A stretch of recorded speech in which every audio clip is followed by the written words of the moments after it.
Welcome to Close Listening. I'm Zach Morgenstern, joined as always by silent co-host Ludwig von B. And today I want to talk about this compilation album I found, Gene Vincent, The Complete A's and B's from 1956 to 1962. This was both a first and not first experience for me listening to Gene Vincent. I have one other Gene Vincent album in my collection. I really like it, and I feel like I should make another video about it later. Also a compilation album. But the weird thing about that one is I think it's mostly his later recordings.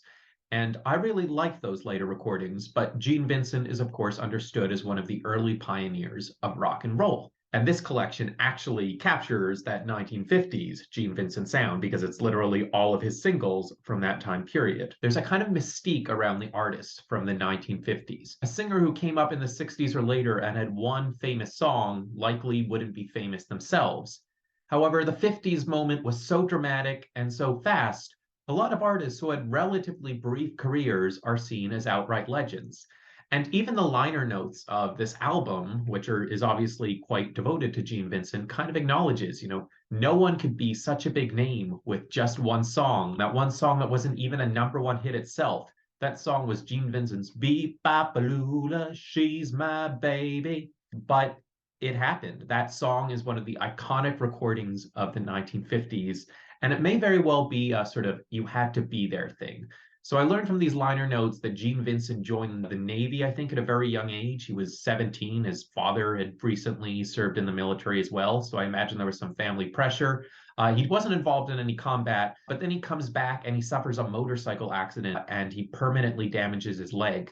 So he's someone who walked with a limp for all of his life. And pretty soon after he gets into music, he's good at captivating this sort of bad boy imagery. He was seen as, I don't know, more rockabilly than Elvis, the way he looked with his leather jacket and greased up hair.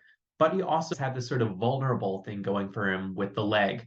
And I would say that's the effect you get from listening to Gene Vincent's voice. Sometimes he sounds like Elvis, sometimes he sounds like Buddy Holly. And his iconic song, Beep Bopalula, is an excellent illustration of that. Sometimes it has that lower voice where he really channels Elvis and he has the howl of those early Elvis songs, but he also has that geeky Buddy Holly hiccup in there.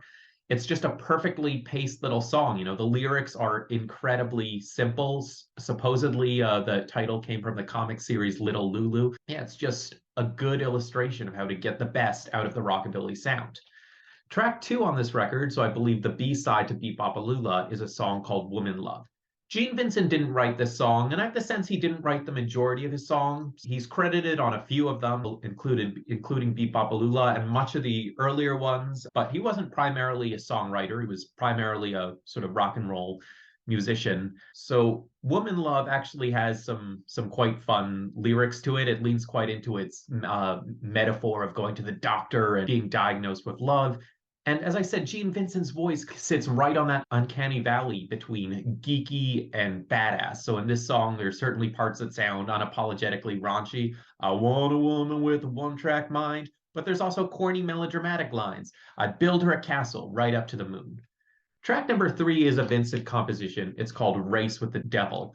So, one of the funny things with early rock and roll is that all of its members were both sort of raucous rebels, socially liberal figures in at least some ways, but they were also, all from the Bible Belt, all devout Christians. Now, I don't know what the deal was with Gene Vincent and religion. I can't say it came up in the liner notes, but it's genuinely hard listening to the song to tell whether it's just being unapologetically risque by bringing up the devil or whether it's meant to be like a genuine spiritual song about, warning you about how you have to stay ahead of the devil. Even though the lyrics on this one are more interesting, it's a less enjoyable song than Beep Bopalula because Beep Bopalula gives the words time to breathe.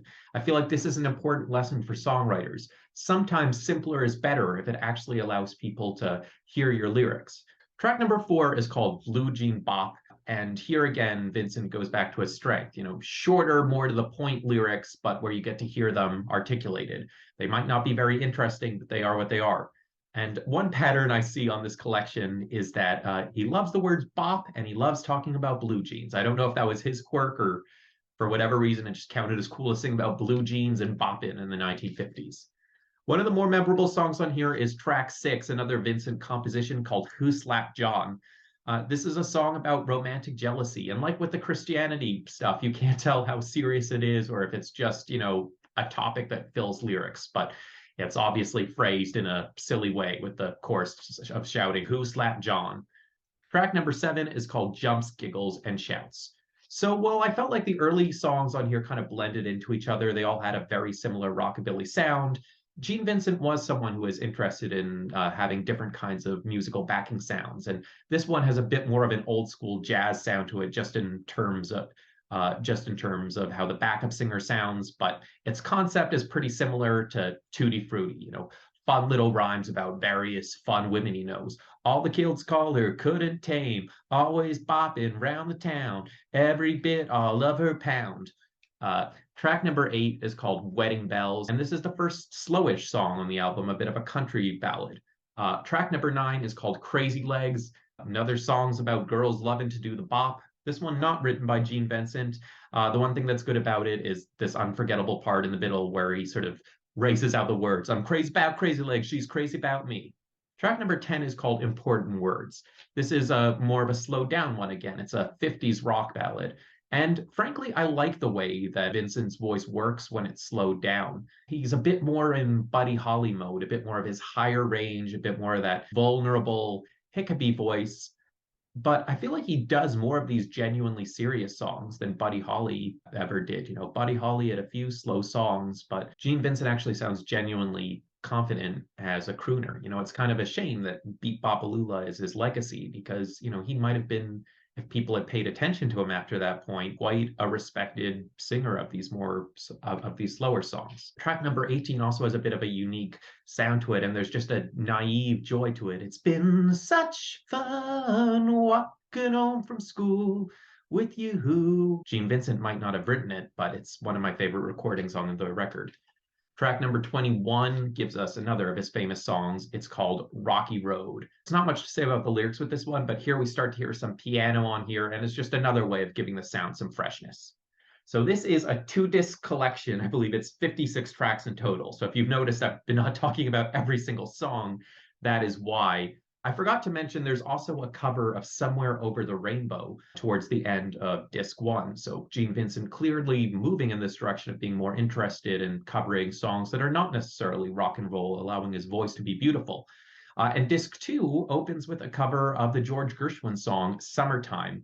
This one just sounds a bit different than the original because there's a kind of frenetic guitar. I mean, I haven't seen Porgy and Bess where Summertime comes from, so I don't really understand the context, but it's one of those songs where I feel like it's supposed to sound happy, but like a lot of jazz, it just ends up sounding melancholy anyway. So I like that this song has a bit of a rock and roll touch to it. It comes a bit closer to the meaning of its lyrics. Track number 2 is called Frankie and Johnny. This is a romantic jealousy murder ballad song. And it's funny, this is a song I had not heard of before, but a couple months ago, I was reviewing Bob Dylan's blues album, Good As I've Been to You, and he had a version of Frankie and Johnny on here. And then a couple months later, I'm listening to this and I hear Gene Vincent's version. Now, the Gene Vincent version and the Bob Dylan version couldn't sound more different. Bob Dylan plays it like it's an actual folk blues murder ballad, whereas Gene Vincent makes it sound as light and fun as possible. And I kind of appreciate that Gene Vincent did that because this is one of those songs that feels like it's too sad for how short it is. Like one can't accept the emotional weight. So I feel like by making it more pitchy, Gene Vincent allows us to enjoy it more, even if it maybe strips it of some of its meaning. Track number 3 is called The Night Is So Lonely. This is a song co-written by Gene Vincent and has a nice glockenspiel sound to it. Again, another solid example of him doing 50s ballads very well. Track number 4, we hear a more intense Buddy Holly influence. The hiccups are really pronounced, and he has fun with simple little rhymes like thrill and chill and dissonance and romance. Track 5 is called Wildcat. This one, again, with the sort of halfway between Buddy Holly and Elvis thing, sounds like a mix between Buddy Holly's Modern Don Juan and Elvis's Won't You Be My Teddy Bear. And that it's sort of a quirky bad boy song and sort of a sort of corny love song. But in this case, because it strikes the perfect balance, it has the best of both. It has some of the silly, corny lyrics, but it comes across as genuinely confident and genuinely believable as something a cool person would sing. Track number 6 is called Right Here on Earth. This one sounds a bit more like a Fats Domino song. And it's just kind of cool to hear outer space references in a very much 1950s song because one associates that more with the 60s and psychedelia. Track number 11 is called Weeping Willow. This one has quite minimal lyrics, but you wouldn't know it because Gene Vincent, again, he really hits it out of the park with his expressive singing and this metaphor of a weeping willow representing sadness. Track number 12 is a song co-written by the famous songwriter Johnny Mercer. It's called Accentuate. Kind of sounds like a novelty song, and this time Gene leans into a very silly voice. Track number 15 is called If You Want My Lovin'. This is a great mix of strings and rockabilly with Bobby Darin dream lover feel to it. Track number 16, Mr. Loneliness, is just fun doo-wop with a kind of Pat Boone, Speedy Gonzalez sounding opening. And then track 25, we get a re-recording of Beep Bopalula. And this feels like the kind of epic version you see at a dramatic live show. It's just as much fun as the original. It has all that rockabilly energy, but it's turned up to 11. There's more thump in the drums. The guitar solo is more pronounced, but it also has this subtle little flute riff in the background, giving it just a touch of orchestral, nothing to make it ridiculous, but just to make it sufficiently epic. So anytime you listen to a massive collection like this all at once, it can be a bit overwhelming. And at first, I was kind of bored. I felt like the songs blended into each other. I was reminded of how repetitive rockabilly was. And I felt like Gene Vincent was kind of stuck in this uncanny valley. He had some of what was good about Elvis, some of what was good about Buddy Holly, but he didn't lean enough into either mode to be like truly great and memorable on his own. But as I listened to this more, and especially as I listened to him beyond the rockabilly period, singing some of those slower songs, I started to appreciate what an interesting voice he had. I guess the thing is, listening to 56 songs, you start to get a feel for an artist, and you can both hear the ways in which they're repetitive, but also come to appreciate the ways in which they're interesting. I'm Zach Morgenstern. This is Ludwig von B. See you next time.